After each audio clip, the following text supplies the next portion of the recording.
First of all, I can't tell you how honored I am to be here. I know there's some concern that I might rile up the young people, but I've been to Occupy Wall Street, and I spoke to the young people there. And then I went to Occupy Los Angeles, and I spoke to the young people there. And then I went to Occupy San Francisco, spoke to those young people. And then I went to Occupy Boston, got a chance to speak to them. And I think I can report these young people are already riled up. This generation is already riled up. I don't think I have to.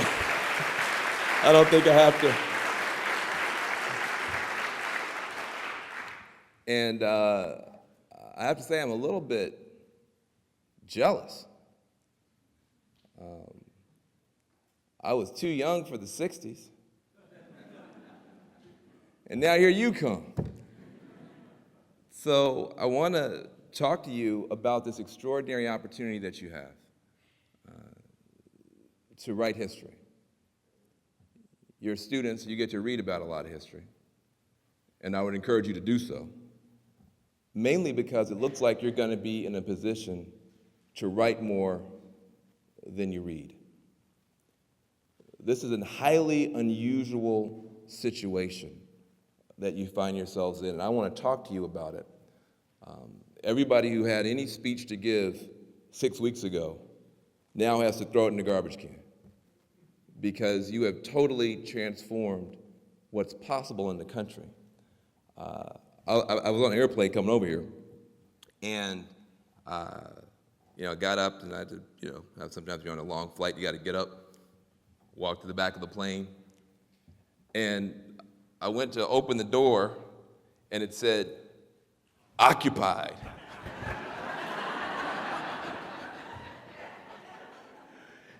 My God, even here. Then I realized, no, it's a totally different meaning. I mean, this is unbelievable.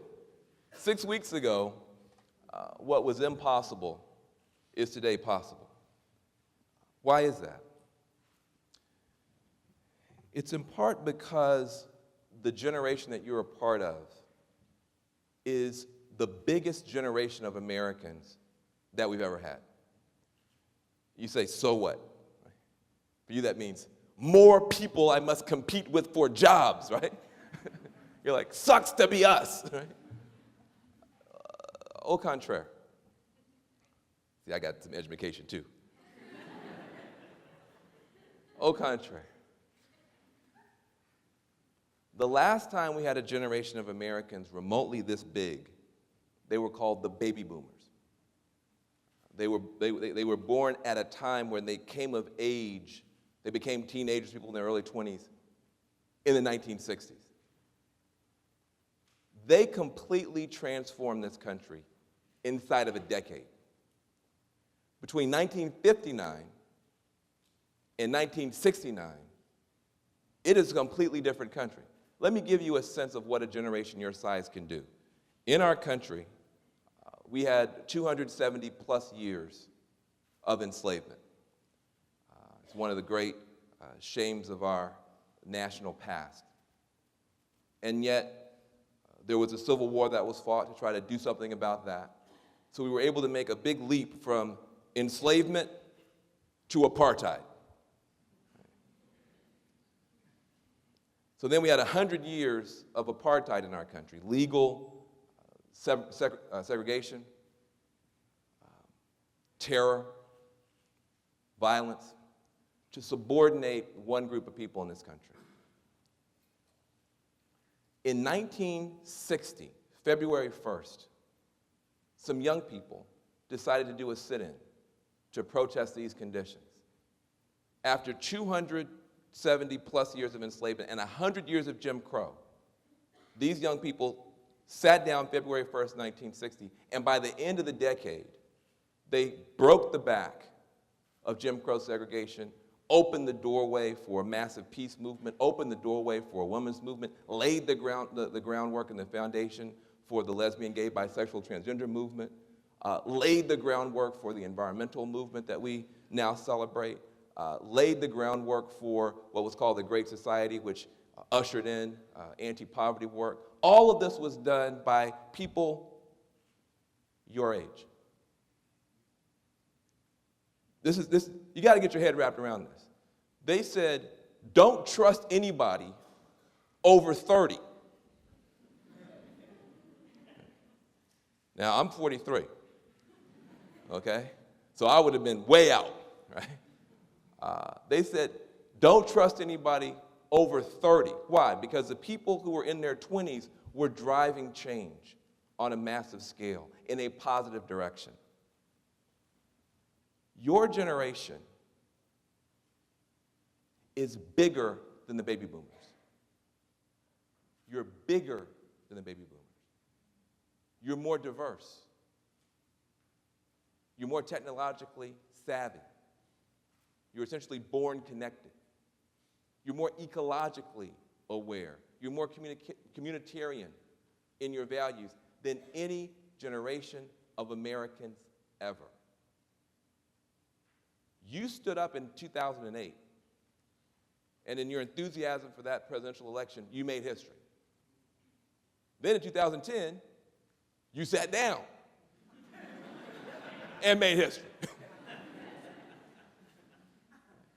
Now in 2011, you guys are standing up again or laying down on sleeping bags. Y'all doing weird stuff. Whatever you do, you make history. Think about that. You stood up in 2008, you made history. You sat down in 2010, you made history. You lay on sleeping bags in 2011, you make history. You have the chance to restore our national greatness, to complete the work of that wonderful idealistic generation that is still with us and is still disproportionately idealistic, and to save your own butts. You know you need some saving, right? You have a situation in the country that you can do something about, but it's dire. And I want to talk to you about it. I want to talk to you about what you can do generationally to turn the tide. But first, before I say much more, let me just tell you a little bit about myself. I was born in 1968. That's the year that they killed Bobby Kennedy. It's the year they killed Dr. King. That's the year they beat up a lot of young people who were standing for peace in Chicago. 1968 was the year they tried to eliminate, wipe out, assassinate hope in America. That was the year I was born. And, yeah. So, I spent a lot of my young childhood trying to understand what had happened in 1968, the year I was born. But I remember being in kindergarten and one of my classmates asking Miss Brown, who was Bobby Kennedy? And she started crying in front of the whole class. This is 5 years later. I didn't know grown people could cry, so I was shocked. But it just gives you a sense something happened that traumatized the country in 1968. And we were, as best I can tell, 40 years in the wilderness between 68 and 2008 before hope came back as a mass phenomenon. And you young people brought that sense of idealism back. Why you got to hold on to that sense of idealism and optimism, regardless of what's going on in Washington, D.C., is that hope is a renewable resource in our country. Hope is a renewable resource, but it comes back in very long arcs. So you have a responsibility, having lit this flame for the world, to keep it going. Now, as for me, I was born in a militant Black Panther family. Okay, I'm just joking. I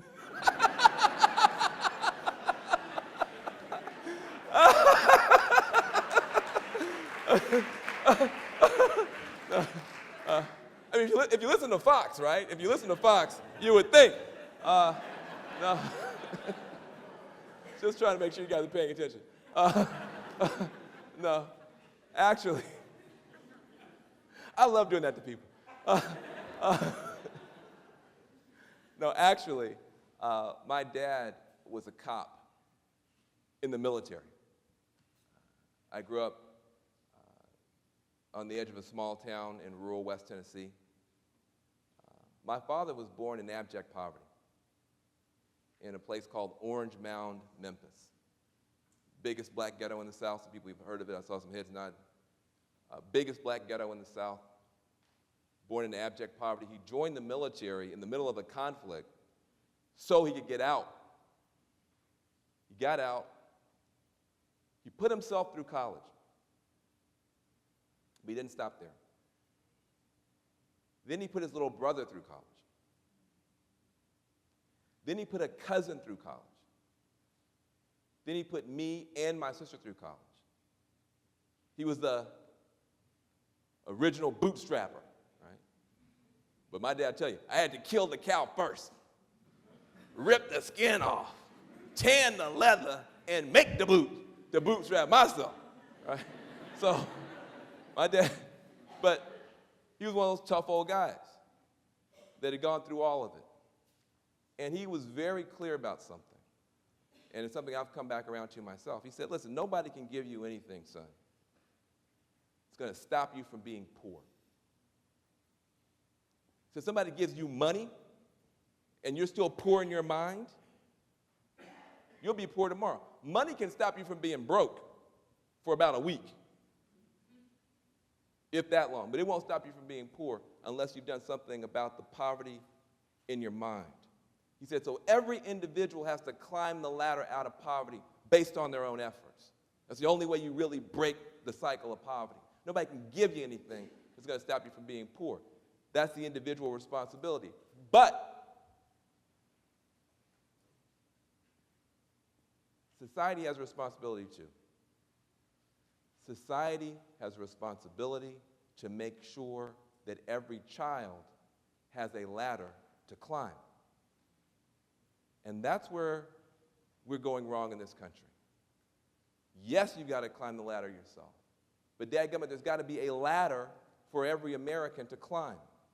And where we are in our country right now is that ladder has been knocked over. And it's going to be up to you to put that ladder back in place.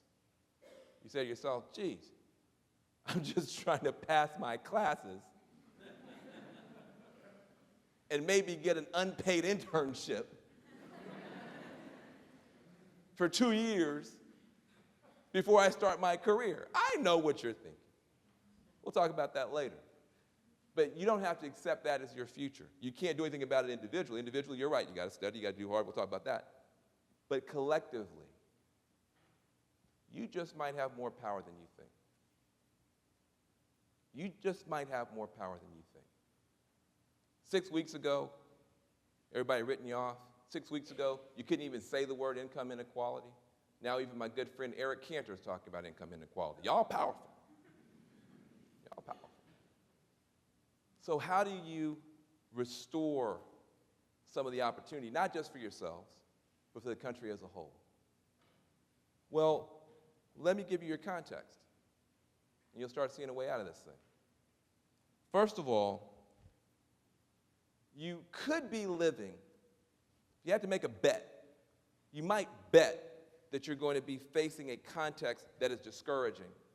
The following context is possible, probable, on the horizon for you. You could be graduating into a country with the following characteristics. More and more diversity.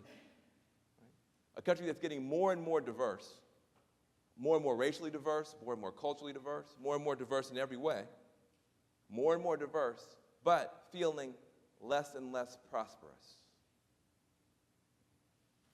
More diverse, but feeling less prosperous. Now, the reason I ask you to read some history, if you know anything about history, that is not a recipe for a happy day. That's not a recipe for a common ground, right? Historically, unfortunately, that is a recipe for a battleground. So that sucks, in case you missed the point. Sucks worse. We're just getting started with your context. Not only do you have that, you also have some people in our country, our sisters and brothers, who see that situation, they have a solution. They say, you're right, Van Jones. The country's getting more diverse, feeling less prosperous. I've got an answer. Attack the diversity.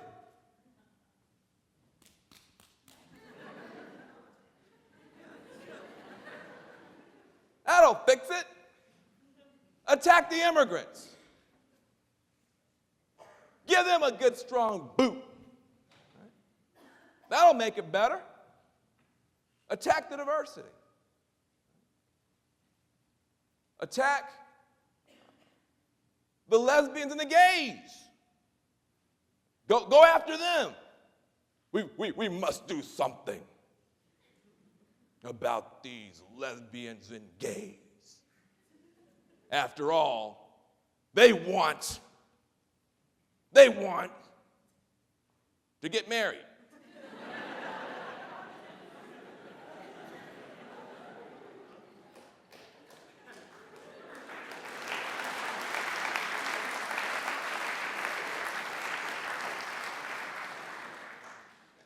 And you know, if we let the lesbians and the gays get married, then all the heterosexual people will have to get divorced.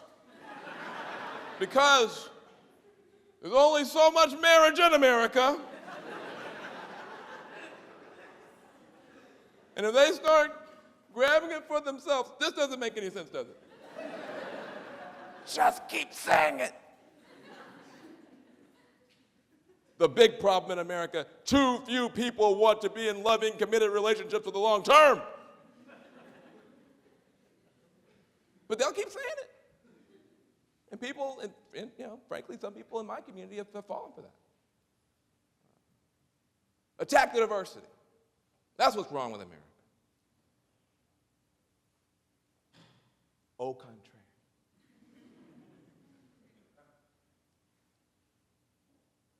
Your generation in particular should dismiss this out of hand.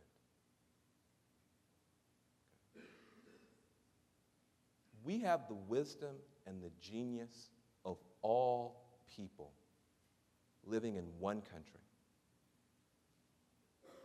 We have every race, every faith, every gender expression, every sexuality expression, every kind of possible human lives in one country on this planet. And we make it work every single day. It is a miracle in human history what we achieve in this country every single day. I go all around the world. I go to countries where they have two ethnic groups and they fight all the time. I'm like, you got two? You can't get along with two? I'm in California. My kid, I'm not making this up, man. My kid goes to school. They have 37 languages spoken in the elementary school. And they fight all the time, but not about that. Right? Legos. Big fight. We don't think anything about it. Your generation is the most diverse generation in human history. Y'all make up genders and still get along.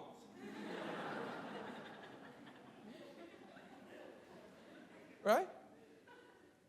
This is not the source of your problem. This diversity that you are managing, that you are celebrating, that you are multiplying, will be the source of your solutions. Keep the diversity.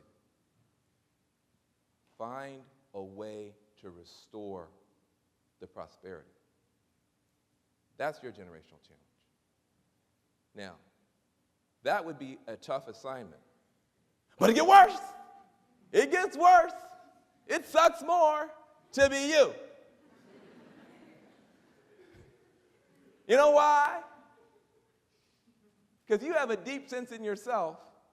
You can't restore the prosperity we just had, and you probably shouldn't want to because we got 7 billion people as of this week on the planet. Now there's a tricky one. Well, I said 7 billion. Some of you say, yeah, that's not a big deal. You know why? Because you're millennials. Let me tell you, if you're a Generation Xer, what that means. I remember when there was 4 billion. And I'm not that old. It was 4 when I was your age. And now we got 7.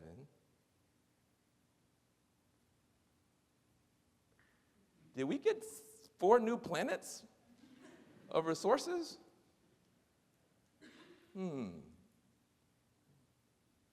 So you've got to find a way to restore the prosperity, because if you don't put people back to work, you can't pull people back together. You get that? You got to restore the prosperity, or we will have the problem that our folks are talking about, who hate the diversity. We love the diversity, therefore we got to double down on the prosperity. But you can't grow the economy in the old way. You can't try and drill and burn your way out. You'll cook the planet. So you've got a tough challenge, folks. You've got to be able to grow the economy while respecting the earth. Why? Just in case you missed this memo, right now, the civilization that you inherit, I'm trying to depress you so you'll be impressed with my solutions, okay? I wouldn't take it this far down if there wasn't somewhere we're going. But if I don't lay this out for you, you won't. When I get done, you're gonna say, "This guy is brilliant. I love this guy." Why? Because I'm depressing you now. This is a trick, okay? It's a pedagogical tool. But you got to get this. Your civilization, beautiful as it is, and I love it. You know why? You know why I love your civilization that you were born into?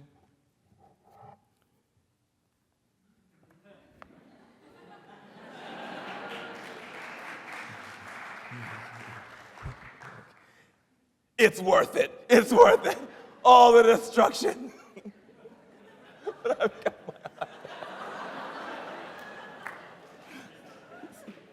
okay, so I'm not trying to live in a hut. You know what I mean? I like visiting people who live in huts and we talk, but I like this. I like this. So I'm an American. I'm like you. But the way we power our civilization right now is based on death. Van is being melodramatic. No, I'm being scientific. Why do you think they call them fossil fuels? Because they're living? Or because they're dead? Oil, petroleum, is a substance that's been dead for 60 million years. Coal is a substance that has been dead for 300 million years.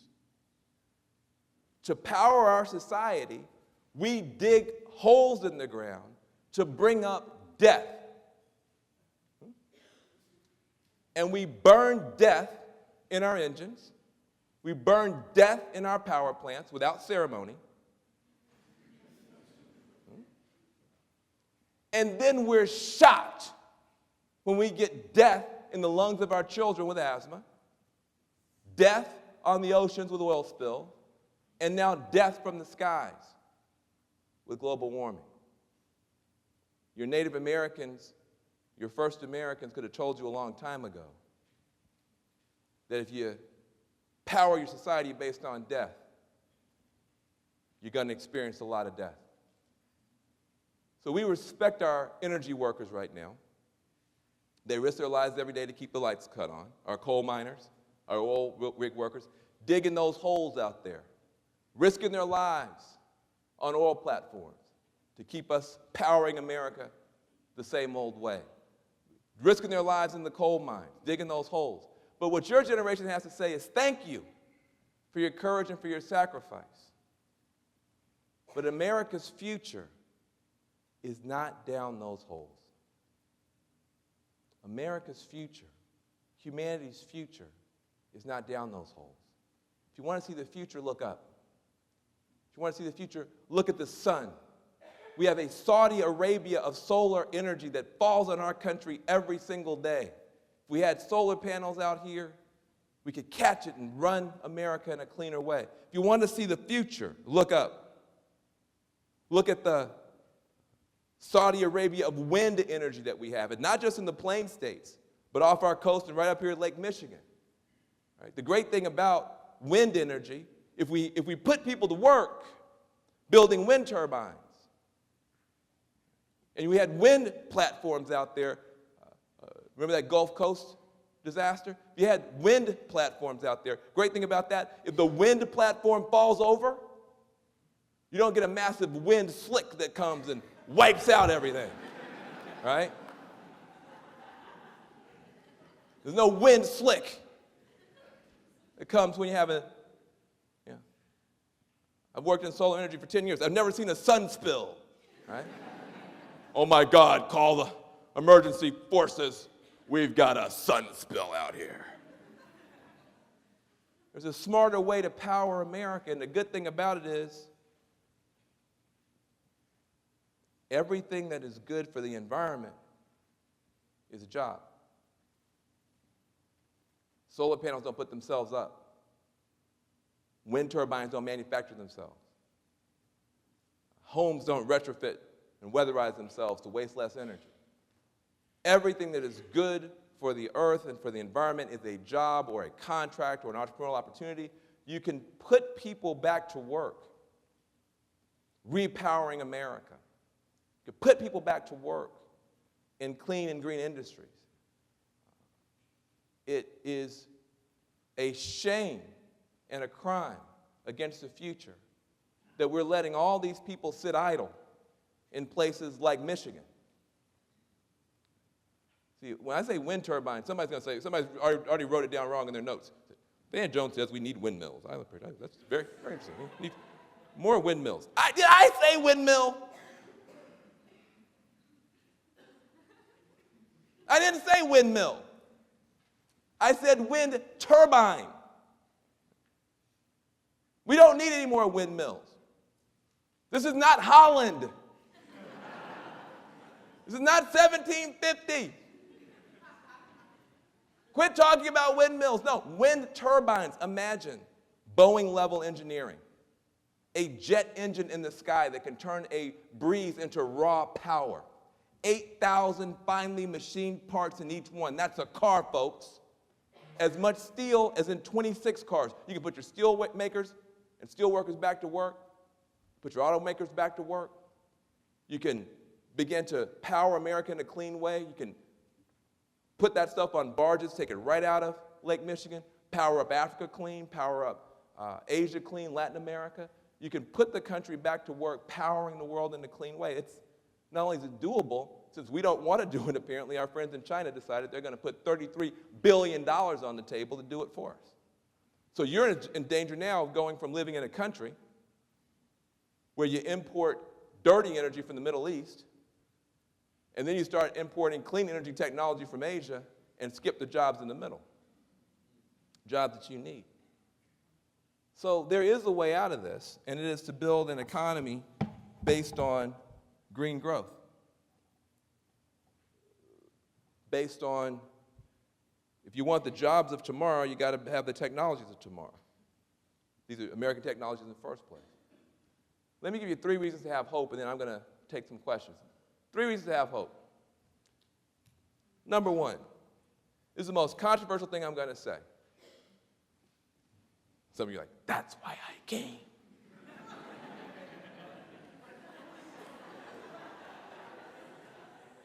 I knew it was coming.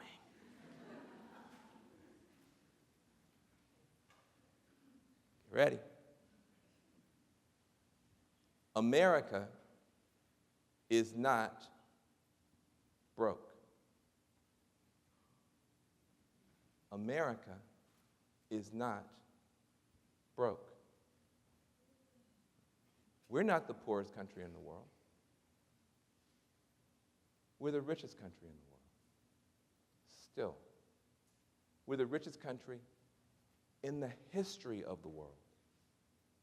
Our economy is twice as big as China's right now. Our economy is almost as big as all of Europe. You've heard of Europe? Those small, broke countries, like Germany, right? Like Germany, UK, France. No. You're blessed. You were born in the richest country in the history of the world, right? Notice.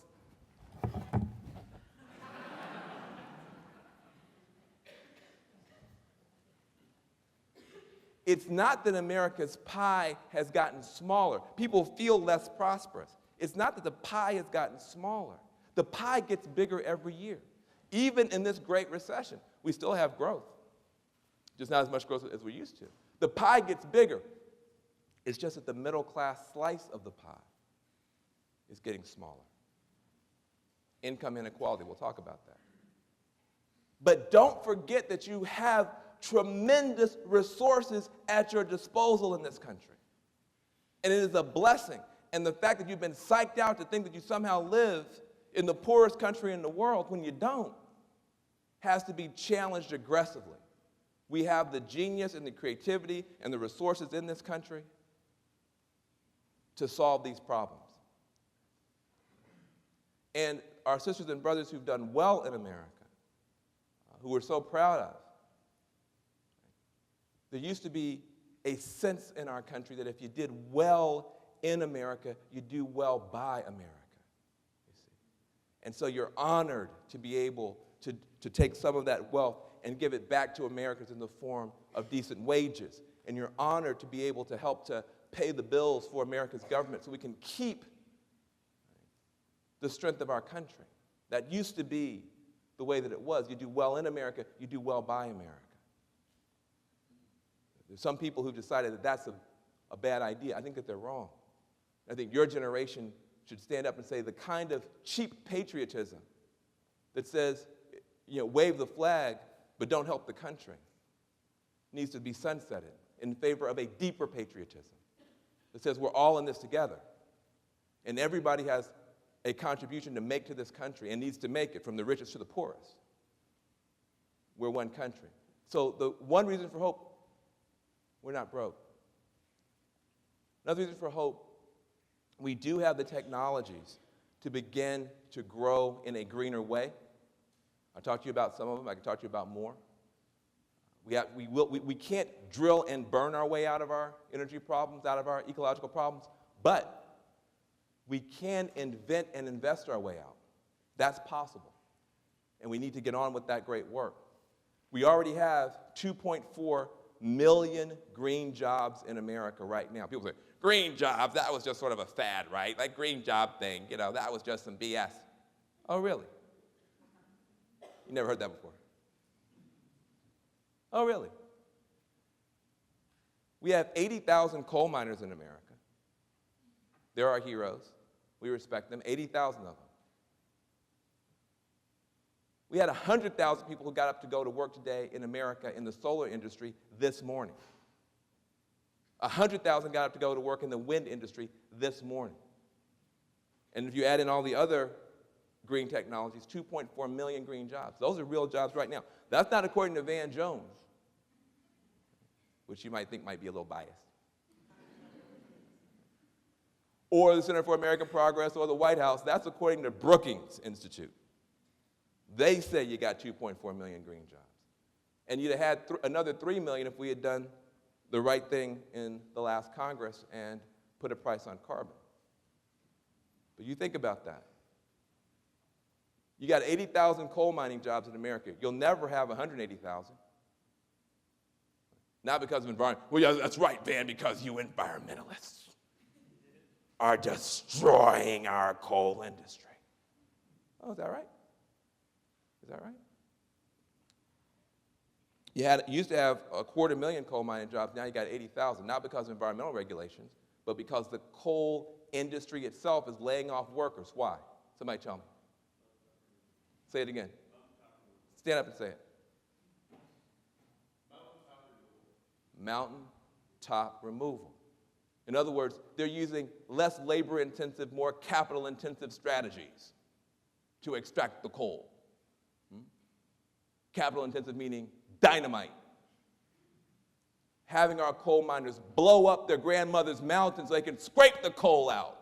That's where the jobs are going, not to these new green industries. So you've got the technologies. You've got the resourceful country. And lastly, you've got yourselves.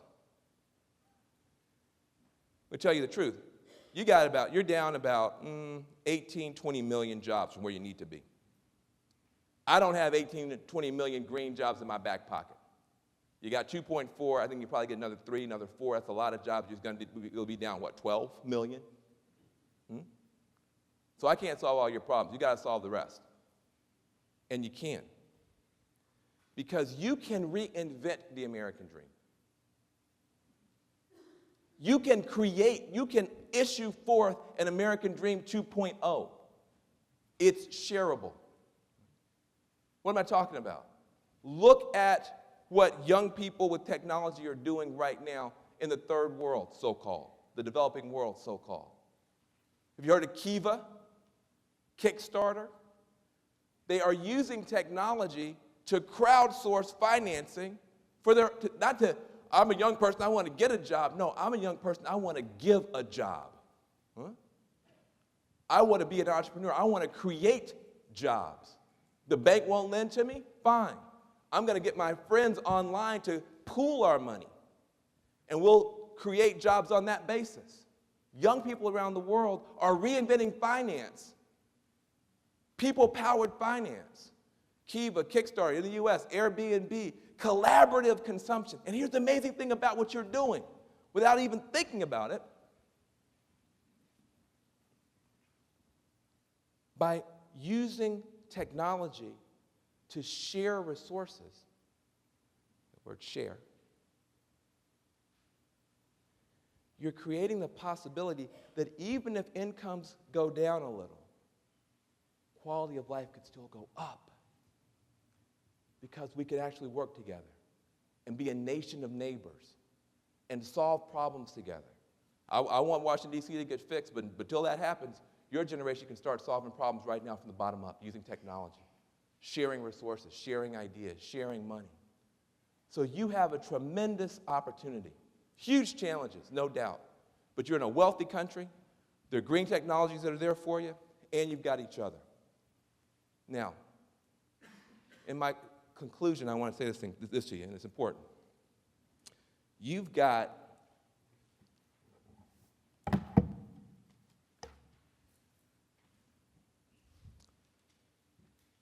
to reclaim your patriotism. This is the only danger I see in this movement.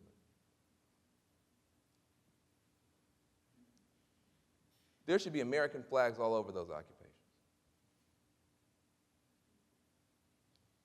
See, you sit back and let other people tell you what patriotism is too much. Your generation believes in liberty and justice for all probably more than any generation. But you never claim that. You hate to see people discriminated against. You hate to see people left out. You hate to see people mistreated because of where they're from or what they look like. You despise that. You believe in liberty and justice for all. It's in your genes. There's something about this generation. Must be glee.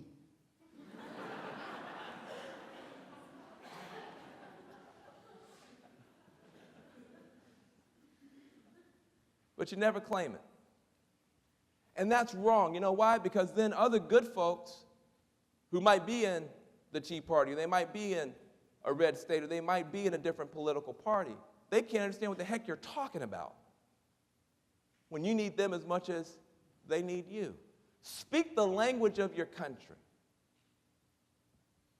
You believe, see, if somebody came along and said they were going to knock down the Statue of Liberty to make a parking lot, you'd be marching out the door saying that's wrong. Well, what about the values and the principles that statue is built on? Give me your tired. Give me your poor. Give me your huddled masses who yearn to live free. The Statue of Liberty was good enough for our grandparents and those immigrants. It should be good enough for our grandchildren too. You don't abandon the values of the country because the skin color changed of the human beings who need to come here. You believe in that. But you'll never defend the Statue of Liberty and talk about it as a patriotic duty to find a good resolution on the immigration crisis. You'll just say, oh, well, those people over there are racist. No, that's not right. You've got to find a common ground language to call people up and not just call them out. This is your duty to your country because you're the biggest generation now. America is what you say it is, but you got to be willing to speak in that language. When you were little, you used to sing badly. Nobody told you. America the Beautiful. It's a good song. But some of you actually want to do more than just sing a song. Some of you want to defend America's beauty, huh? From the oil spillers and the clear cutters and the mountaintop removers. Well, don't just say you're an environmentalist. Say you're defending America's beauty. Say that and let people stand with you. We can't go on divided. My generation screwed it up. You can't even go to Washington, D.C. You'll throw up. I'm serious. We're up there fighting over every little thing. If Democrats want it, Republicans don't want it. Republicans want it, Democrats don't want it. No matter what it is. If the Republicans say, we want to give free foot massages to all Democrats, we're against it.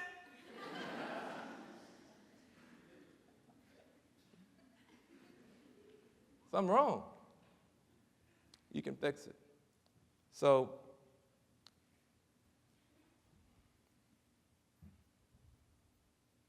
proud to be with you.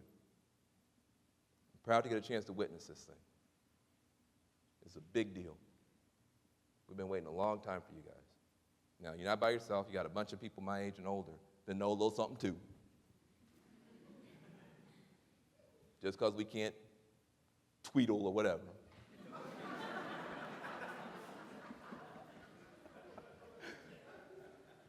Y'all might be more tweetified. But we work together. We can get the country we promised you guys when you were in kindergarten. A country that has liberty and justice for all. Thank you very much.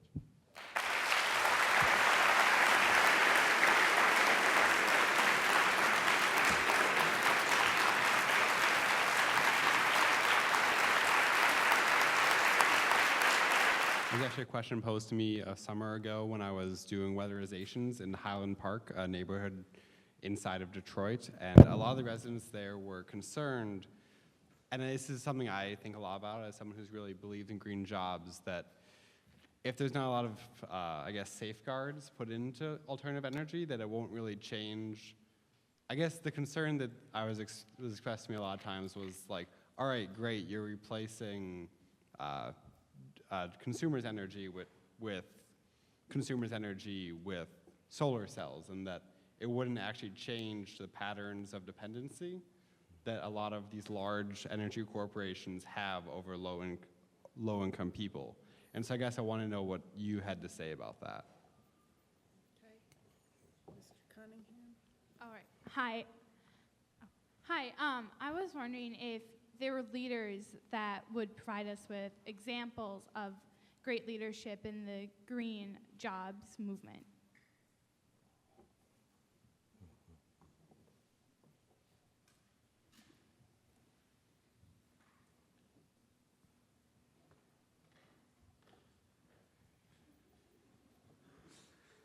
Hi, I've heard that one of the major critiques of renewable energies is that they're very hard to transport. That they only are able to be used in one space, and then they can't be transported like oil or coal. So, I guess what is your solution or recommendation to deal with that? Mm-hmm. And 3 for now. That's good. Good questions all. I'll start from the bottom. The question that she asked was, some of the renewable energies and other energies, they're inferior in some ways in the short term to fossil fuels. There's a reason that we started using fossil fuels. You know what the reason was? What did we use before we used petroleum? Anybody know? Well, it's horses. I mean, that's good.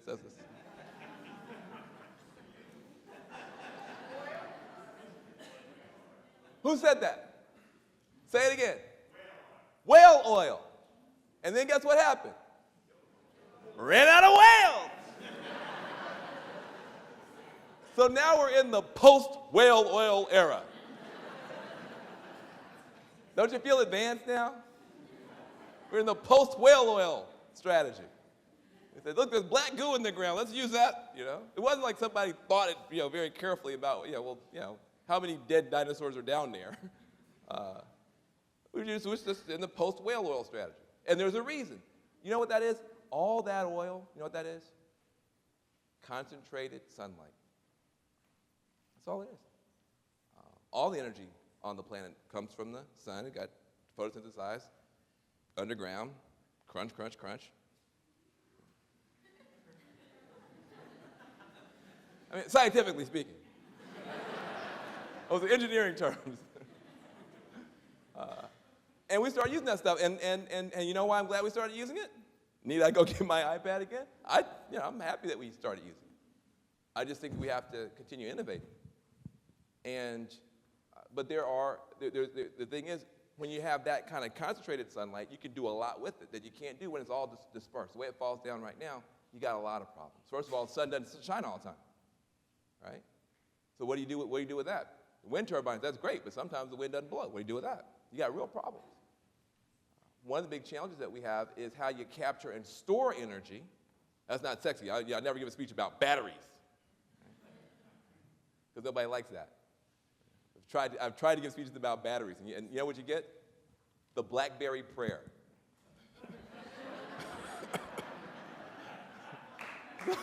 so I just leave the batteries out of the speech. But to your point, that's one of the most important things we can do. How can we actually capture and better, and without using rare earth minerals? I mean, this is tough, because you don't want to go from fighting wars over petroleum to fighting wars over lithium for the batteries. Hey, look, man, if these are easy questions, right, then somebody would have solved them before. But what I will say is that I think if you identify the problem properly, Americans are pretty good at solving tough problems. The thing is that we've been in this weird tug of war. Do we even want to solve this problem? And people say, well, global warming is this phony hoax that Al Gore thought up to make money. I'm like, Al Gore's already rich.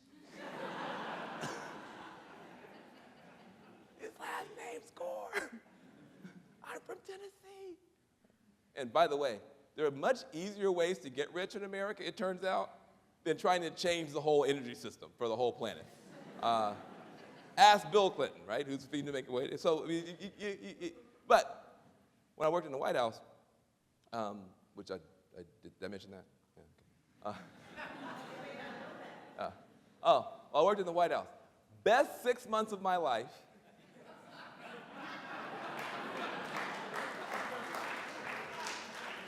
Followed by the worst 2 weeks. But we can talk about that later.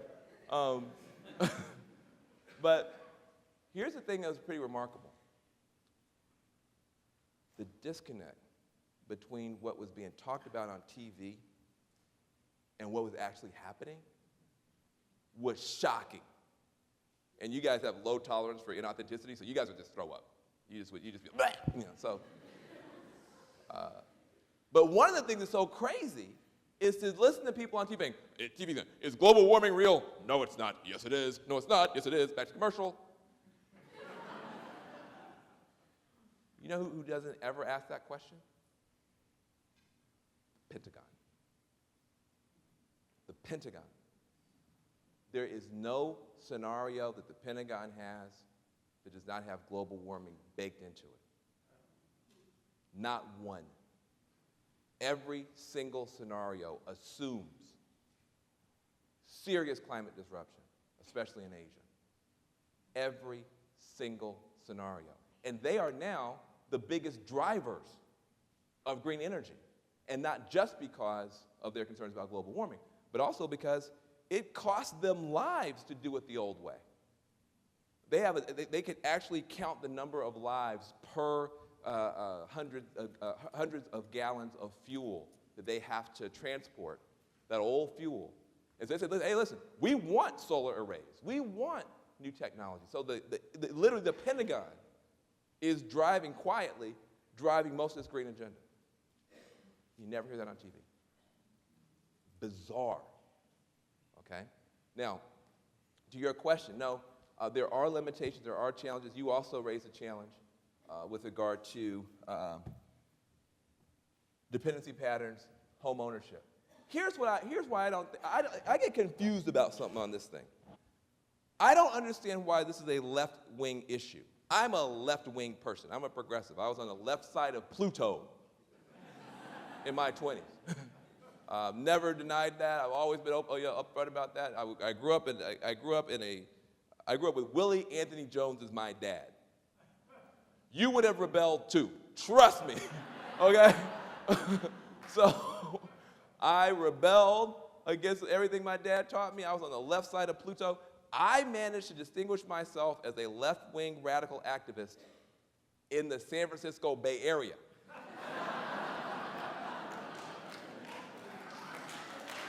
You gotta work hard. You gotta get up early, work nights, weekends. I mean, they don't just hand that to you. You gotta work hard.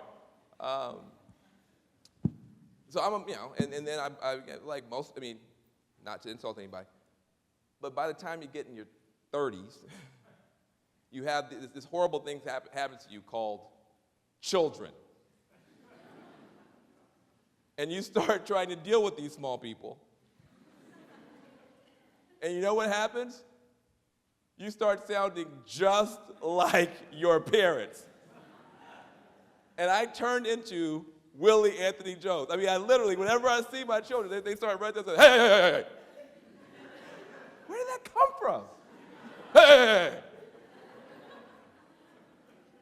I'm going to work every day for you to tear up this house. It's true. And so, you become a homeowner, an employer, a taxpayer, a parent, and guess what? Some of that stuff that sounds really good when you're 22 starts sounding kind of not so good. You'll maybe discover this yourself. So I no longer on the left side of Pluto. I'm kind of where my dad was, a good, tough-minded Bobby Kennedy Democrat. But I am in the Democratic Party. I'm on the left. But I don't understand why these issues are left-right. Honestly, this should be common ground. And let me tell you why. First of all, we should be able to agree that clean air is better than dirty air for the health of our children. We should be able to agree, especially if you're a person of faith like I am, that there's only, that we're blessed in this country, we're blessed in this earth with resources. And it's better to conserve them and respect them and protect them rather than to waste them. That should be common ground. Notice also, I'm not up here, again, being the son of Willie Anthony Jones, I'm not up here talking about green welfare. There is a need for a social safety net. But I'm not talking about welfare, I'm talking about work. Green work. I'm not calling for more entitlement programs, I'm calling for more enterprise. Not more entitlements, more enterprise, more innovation, more entrepreneurship. This should be common ground. I don't understand on the energy side, to your point about dependency. Shouldn't every American have the right and the liberty and the freedom to power their own homes, to put a solar panel on their own house, put a wind turbine in the back, and sell that power onto a public grid and compete with anybody, and to form a union with their, or a cooperative, or some sort of, there's a word for it, I can't remember, my brain's getting old, this happens to you, but to be able to join forces with your neighbors and compete and sell that power. You don't have that right in this country. You live under a dictatorship called the power plant, called the energy company. You don't have that liberty. If you can get a solar panel on your roof, you don't have the right to sell that energy. In fact, most Americans are forced and are told every month, 12 times a year, how much you're going to pay for your energy, where it's going to come from, how many asthma inhalers you're going to have in your community for that energy, and you can't do a daggum thing about it. That's not freedom. That's not liberty. That's a monopoly. That's a dictatorship. That's a tyranny, right? I like markets. I like free markets. I like them so much, I'd like to see one. I'd like to actually see a free market in energy. All right? So, the great thing about being an American, everybody can't stay here for an hour. So you got to go. Go. You're going to want to offend me. I appreciate you being here. But the great thing about being an American is you can think whatever crazy thing you want to think. And you're free to say it, free to share it, free to learn about it, and you're free to change your mind too. And to grow up. And what we've created in America, and you guys got to do something about this. If you tell the truth about your past and who you are, you're subject to somebody taking it out of context and using it against you. So we're creating a situation now where everybody just tries to lie and conceal. Right? So the information system has gotten very advanced, but the wisdom system has not. That's your job. The information, sure, you can take it. You know what broke my heart? At the same time I was going through my stuff, there was what was that? That young woman who ran for office, she was a Republican, and she at one point made a joke about being a witch. What's her name? What? Christine O'Donnell. That was the stupidest thing. I mean, she had to come out and make a commercial and say, I'm really not a witch. I said, this is the fall of the Republic. I mean, you can't make a joke about your childhood on a what was it, Bill Maher show? Without then having to come out. And then my actual friend, Governor Huckabee. We actually are friends. We're both Southerners. I'm not joking. I'm serious. We're both Southerners. We're both Christians. He's from Arkansas, from Tennessee. He said something, slipped on a banana peel, and said something that sounded like the president wasn't born here. Which, of course, the president was born here. But somehow he got himself tangled up. You give enough of these speeches, you're going to say something stupid. So he said something stupid. And then my friends at MSNBC come out and call him a racist. I couldn't believe this. Now, you can call Huckabee, and Huckabee and I don't agree on anything. But hold on a second now. This guy, he put more African Americans in office in a shorter period of time than Bill Clinton did. Call him what you want to. Don't call a guy a racist because he made a mistake. You're in a world now, and then you're shocked. Well, Van's sticking up for Republicans. No, I want to beat these guys. Fair. I want to beat these guys. I don't agree with the Republican Party. They don't agree with me on some of these bigger issues. I want to beat them fair and square. And this is the problem in America. Now it's anything goes. You guys don't have to play this game. I think you made the point about dependency and that kind of thing. I think we need some climate hawks to come out and stand shoulder to shoulder with some of these younger environmentalists and say, no, this is not left or right anymore. It's about our country. We too often think of renewable energy as hippie power, right? You say solar power, you think hippie power. You think Berkeley.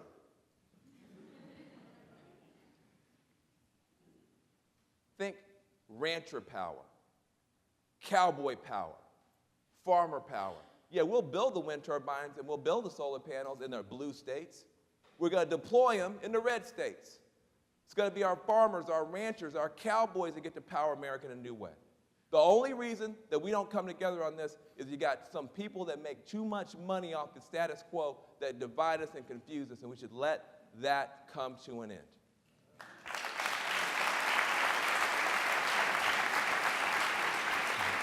Three more and then we're done. Three more and then we're done, and I'll answer your question at the end. Three more and then we're done. You mock people who are supposedly attacking diversity, but democracy has a greater history of being tolerant than probably any other nation in the country. Say it again. Start it over. I said you mock people who are supposedly attacking diversity, but I think America has a greater history of being tolerant than any other country in the world.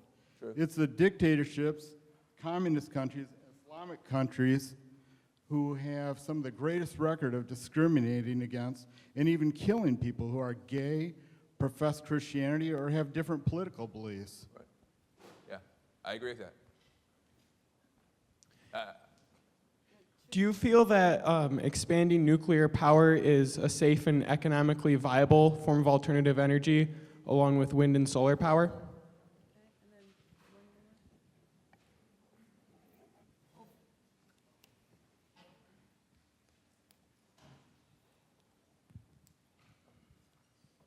Hi. You talked a little bit about the Occupy movement, and as far as I can see, one of the main thrusts of that movement is that there's a systemic issue, and it's the system that is perpetuating income inequality and a lot of the problems that you've talked about. And I wanted to know if you agreed with that characterization, that it is a systemic issue. And if that is the case, then how do we move forward with such a diffuse movement? And how do we take that energy and do something positive with it? I did not pay him to ask that question at the end. First of all, what's my brother's name? The one that's standing up right now, letting your friend out. What's your name, sir? Yes, you. Yes, sir. What? Lonnie made, I think, probably one of the most important points of the night. He pointed out that in the liberal democratic republics, we have a long history of expanding freedom.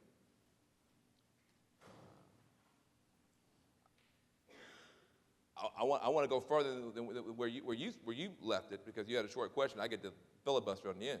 So, I mean, you have a ton to be proud of in this country on this point. See, America. See, a lot of times, these young people are like, well, I don't want to grab America too much because I've got a critique. Right? First of all, let me just point out, Dr. Martin Luther King he never gave a speech called "I have a complaint." I have a critique. Right? No, he had a dream. And I want to talk about that dream because you dissipate the power of this movement when you aren't clear about how proud you are of what we've achieved in this country on this very point. This country, when it was founded, was two things and not one. There was a founding reality and a founding dream. The founding reality, even the founders lamented. Jefferson himself said, I tremble when I think of my country and I remember that God is just. What was he talking about? He was talking about the enslavement. He was talking about some of the things about the country at the founding moment that were both ugly and unequal. Even the founders said the founding reality did not match their ideals. But America is more than just our founding reality. And there's too much on the left of just trying to attack the founding reality without also saying we also had a founding dream. And the founding dream was beautiful and about equality. We hold these truths to be self-evident, that all are created equal. And what it means to be an American, to your point, who are we? What are we? Americans are uniquely those people on this earth who struggle every day to drag that founding reality closer and closer to the beauty of that founding dream. That's who we are. That's what makes us Americans. And if this movement is going to add up to anything, it's got to place itself in that tradition and in that long struggle to try to bring some of the disappointments of the reality in America that persist to this day closer, one step closer to the beauty of that dream. And if somebody misunderstands you and says, well, because you're a progressive or whatever, you must be some communist that hates America and hates the free enterprise system or whatever, then it's up to you to clarify. You can't expect other people to get the signals right if you don't clarify them. Progressives don't hate markets. We don't hate people because they're rich. In fact, nobody cried harder than progressives when Steve Jobs died. Why? Because we love our iPods, right? We don't mind people getting rich based on economic innovation. We don't like people getting rich based on financial manipulation, right? There's a difference, right? Economic innovation, good. You should be rewarded. Financial manipulation, not good. Right? We don't mind winners. We just don't like cheaters, right? We don't like cheaters. That's what we don't like. Right? So we've got to get clear now, right? My dad used to call it the idiot box. Now, the idiot box, the idiot pad, the idiot whatever. The idiot box, I idiot. That thing would have you believe there's only two ways to run an economy, either kamikaze capitalism or totalitarianism. Pick. Which one do you want? There's more. There's probably like 14 ways to bake an apple pie, right? There's probably more than two extreme ways to run an economy. And what we want to be able to do is, consistent with our traditions and our principles, is actually go back to some of the stuff that was working for us before, where we actually had, where Wall Street wasn't allowed to run itself like a casino. They actually had these things called rules. Our great-grandparents and our grandparents weren't stupid. You should be tough about this one. Our great-grandparents and our grandparents weren't stupid after the Great Depression when they put some rules in place for Wall Street. They weren't stupid. They knew what they were doing. And those rules worked for a long time, and then both political parties, Democrats and Republicans, started peeling those rules away in the 90s and threw our grandparents' wisdom in the garbage can, and we're back in the same mess they tried to keep us out of. But our grandparents weren't stupid. And you don't hate America if you try to stick up for what your grandparents put on the law books. But you got to be clear about this stuff. So I appreciate your point. I mean, there's an insinuation in there that because I'm a progressive, I somehow don't know about totalitarianism. But I'll say this. Liberty always has two enemies, not one. You got to get this straight. Liberty always has two enemies, not just one. We know, to your point, about the threat to liberty based on excessive concentrations of governmental authority, totalitarianism. And we stand against that. But there's always a second threat. Not just excessive concentrations of governmental power, but also excessive concentrations of economic power. That's the second threat to liberty. We often hear Obama is a socialist. Right? The government is trying to take over the economy. What if it's the other way around? What if the corporations are trying to take over the government? Huh? What if that's a problem? What if that's the problem? What if that's the threat? You have to be vigilant. You have to be vigilant. We have to be concerned about both threats to liberty. And it's not the occupation, my sisters and brothers who are on Fox television, I don't call them Fox News, but I love them, but I don't love them that much. But they talk about this occupation of Wall Street as if it is this massive threat to America. No. Let me tell you something. I worked in Washington, D.C. I'm very familiar with what's going on, and I've been to the occupation. It is not the occupation of Wall Street.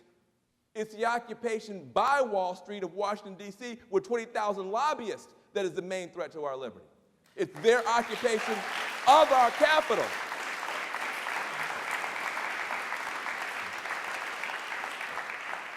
So we have to be careful. We have to be vigilant. Now, nuclear power is a tough one. I'll combine it with your question around the green champions, and then I'll close on your question about Occupy, and we'll be done. Look, when I talk about, I'm going to tell you, my heart and my head don't go together on this. When I talk about green jobs, I'm not talking about jobs where at the end of the day you go home glowing green.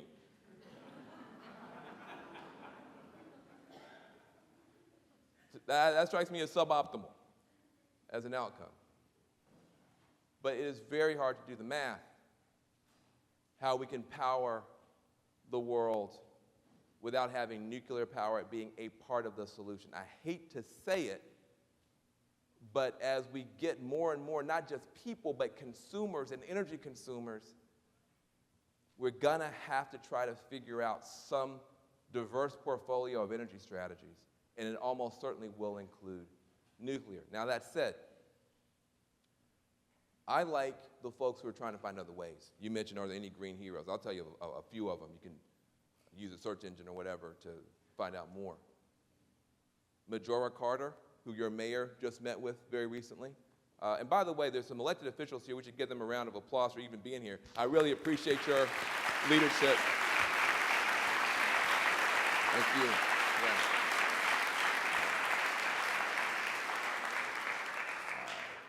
I don't want to start naming them. We got a bunch of, the VIP section down here is big, and they can't leave. They're stuck if they get up. So I appreciate you guys.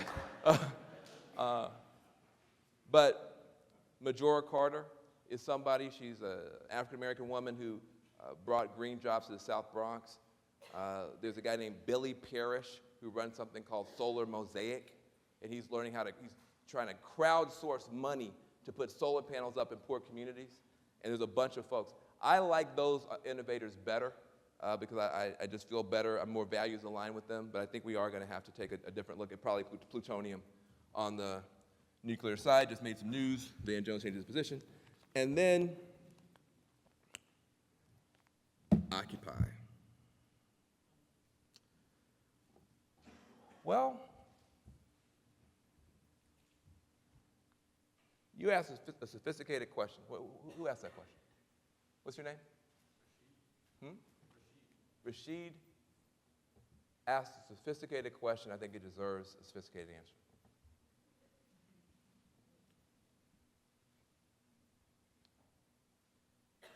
Well done on phase one. Well done on phase one. You've changed the conversation. You've unleashed a lot of energy. The challenge is how you turn that energy into some power, which is not the same, and how you go from changing the conversation to changing the conditions under which people are living and suffering in your country. Now, you can have a lot of energy, get very excited, but look at Washington, D.C. The Republicans, our friends in that party, stopped the president cold on his jobs bill. No response from Occupy yet. So the president did something good, no response. Then, now it turns out that the president is apparently trying to rush through some sort of what looks like could be characterized as a sweetheart deal with Wall Street to let them basically sign a check and never be investigated for the things they may have done wrong, even criminally wrong in 2008. Well, that's wrong. The president does something bad.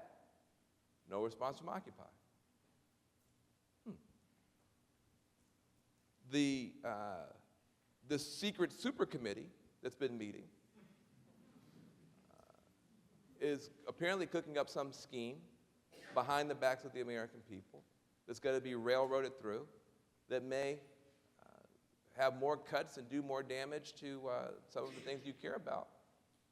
They're meeting, leaking, no response from Occupy. So there's a disconnect between the streets and the elites. And mature movements find ways to respond to the reality of their country. And as important as the General Assemblies are, they're not going to replace Congress tomorrow. I think we could agree on that. So what is the response of this generation to good things your president does, bad things your president does, good thing the Republicans do, bad thing? There's no response. This can't continue. Because at some point, the high energy moment goes away. And did you find a way to convert it to any power?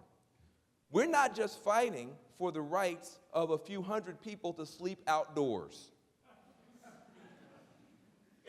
We're fighting for the right and the ability and the opportunity of millions of Americans to sleep indoors. That's a worthy movement. And to be able to achieve that in the face of these kind of odds requires more than just one tactic. You can't just occupy your way to that. Right? Even if you wind up occupying the restrooms in every airplane in America, which you apparently could do, we still have to figure out some way to bring the private sector and the public sector and communities and families and individuals together to solve America's problems. Now, you have a moral problem, a moral challenge, and I want to leave you with it.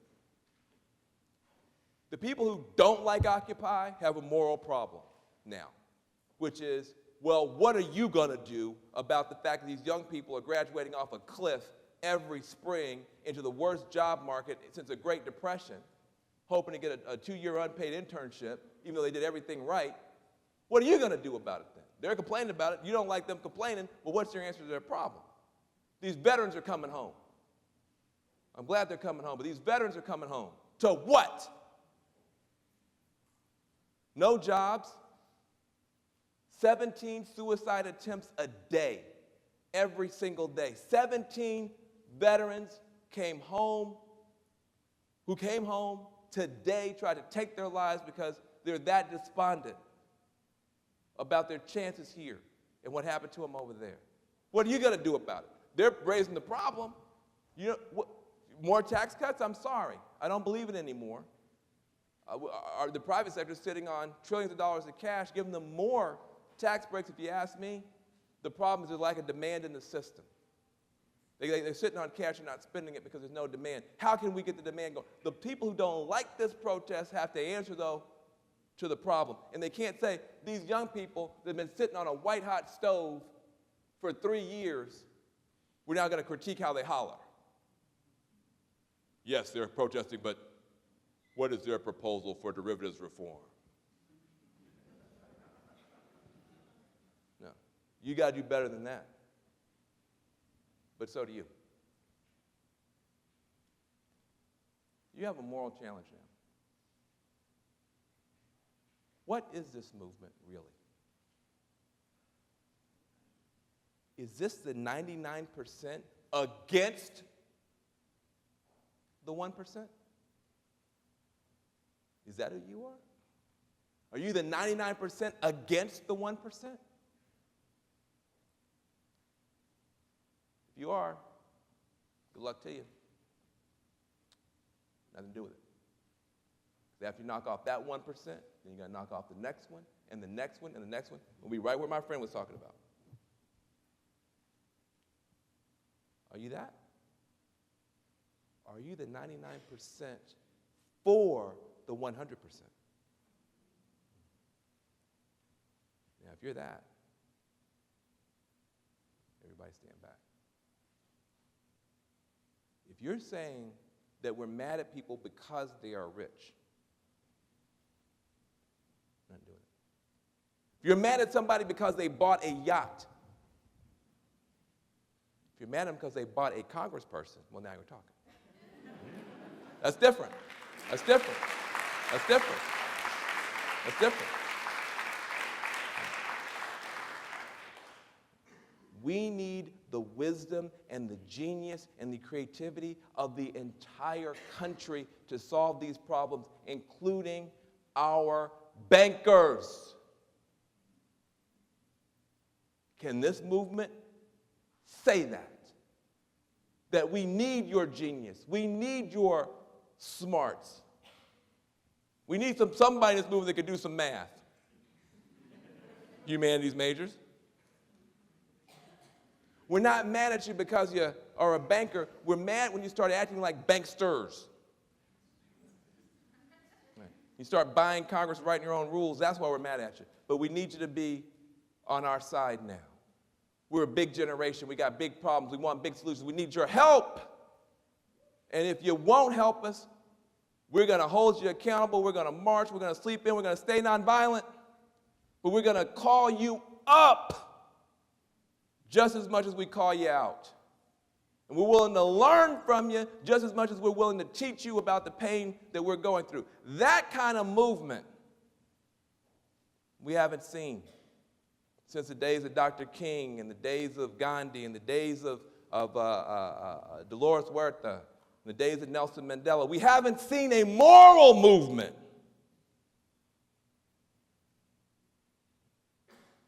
But I think you may have started one. Because when you got started, you had those young people out there on the streets, sleeping in, camping in. Nobody cared about them. I didn't go help them. Many of you didn't go help them. The media ignored them. And unfortunately, one police officer got the wrong idea and said, well, maybe nobody cares about these young people. And he pulled out a pepper spray canister. And he pepper sprayed 2 young women who were standing there. You saw it on YouTube. This is the birth of your movement. Hold on to the birth of your movement. The young women were standing there. They had no signs in their hands. They weren't doing anything wrong. In America, they were standing there, and a police officer pulled out the pepper. Pepper spray is a bear repellent. It's designed to squirt it in the eyes of a grizzly bear, and the grizzly bear turn around and go home. Pepper spray is nothing to play with. And he sprayed it in the eyes of those young women. And they fell to the ground, crying and screaming. And then a miracle happened. Not one young person there reacted with violence. And they came back the next day, and they issued a statement. And they said, we just want everybody to know, we're not fighting against the police. We're fighting for them. We're concerned about their pensions. We're concerned about their children. The police are a part of the 99% too.